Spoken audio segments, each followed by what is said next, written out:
Jordan Peterson het gesê, Christene glo nie in hoop nie, hulle het hoop. Is dit nie pragtig nie? En dit is waaroor Lukas 8 vers 16 tot 25 gaan. Ons Here Jesus begin met 'n lamp wat op 'n staander kom.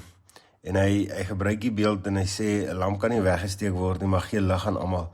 Hy sê, daar's niks verborge wat nie openbaar gaan word nie.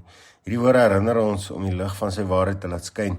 Hy waarsku ook dat hoe ons luister aan hom bepaal wat ons ontvang. Geloof groei deur toewyding. 'n lamp wat skyn, 'n lig wat skyn, geloof gaan wys. En dis dan hoe die metafoor werk. Maak nie saak wat ons doen nie. As jy lig is, gaan mense dit kan sien. Mense gaan dit kan wegsteek nie.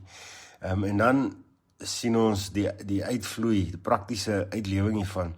So ons Here Jesus Christus met sy disippels is op die see van Galilea, die meer van Galilea, en hulle is vasgevang in 'n ewige storm.